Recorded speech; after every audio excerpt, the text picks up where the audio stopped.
Most of us are pretty good at tracking our financial liabilities. Things like credit card debt or a mortgage. But what if I told you there's a hidden liability on your personal balance sheet that you're probably overlooking? It's not debt. It's the accumulated cost of your unfinished business.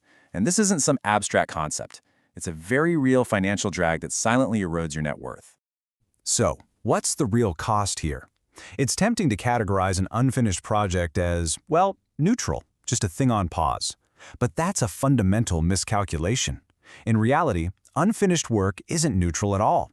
It's an active liability, constantly consuming resources and compounding its negative financial impact over time. This financial drag really breaks down into three core costs. First, you have sunk costs. That's the time, energy, and capital you've already spent that is now completely irrecoverable. Then, there are the opportunity costs. While your resources are tied up in this dormant project, you're missing out on other, potentially profitable ventures. And maybe most importantly, there's reputational risk. Every unfinished project basically becomes a stranded asset in your portfolio, yielding zero return while actively damaging your credibility. Okay, so let's look at this through a practical example, an object lesson, if you will. We'll call him Marcus.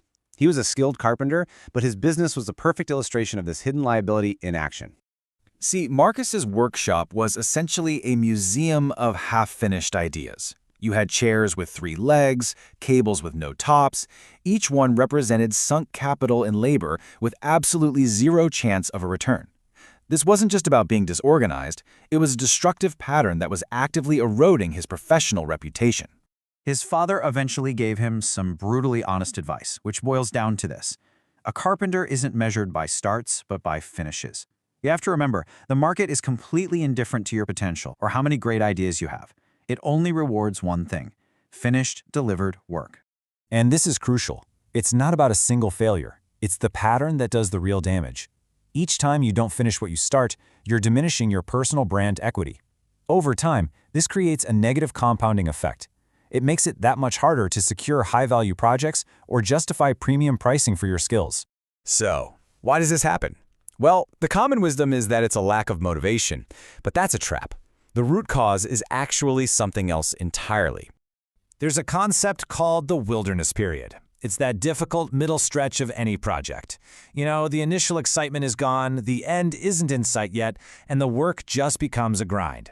This is the critical failure point. It's where most ventures, and frankly, most people, give up. And this really gets to the heart of the issue, the difference between motivation and commitment. Think of it this way. Motivation is a speculative stock. It's driven by emotion, it's highly volatile, and it's completely unreliable for a long-term strategy. Commitment, on the other hand, is like a blue-chip asset.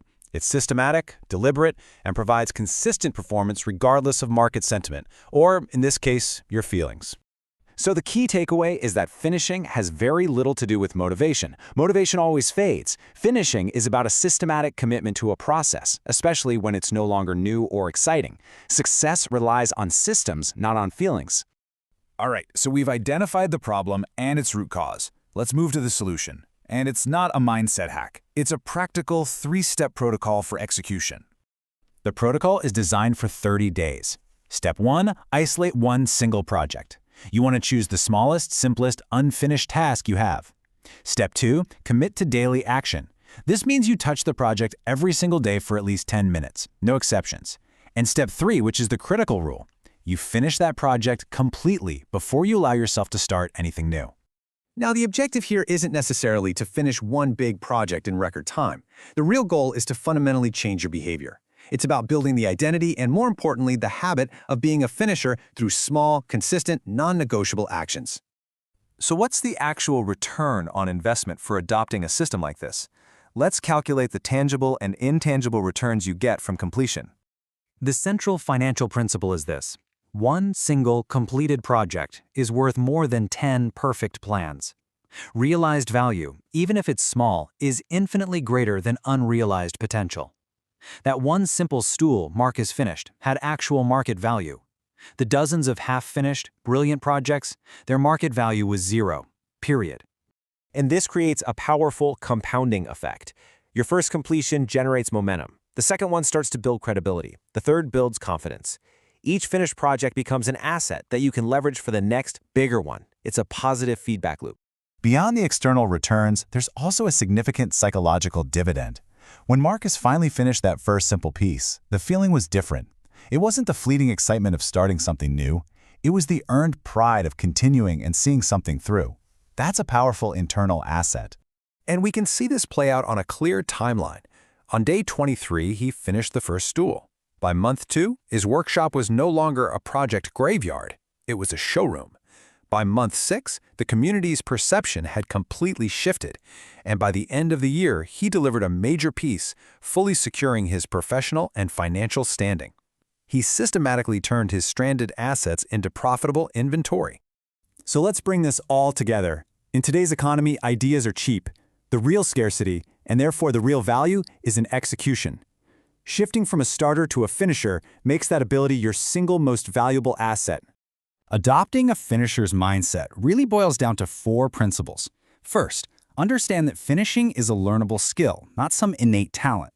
Second, recognize that consistency is far more powerful than short bursts of intensity. Third, internalize that completed work is your only true asset. And finally, accept that your reputation is nothing more than the sum of your finished projects. At the end of the day, the financial reality is simple. The market does not reward potential. It rewards finished work. Your ideas and your talent have a market value of 0 until they are converted into a delivered product or service. So I'll leave you with this question. Take an honest look at your own balance sheet. Identify the single biggest unfinished project that's acting as a liability. What is the one thing you can commit to finishing to finally turn that financial drag into a productive asset?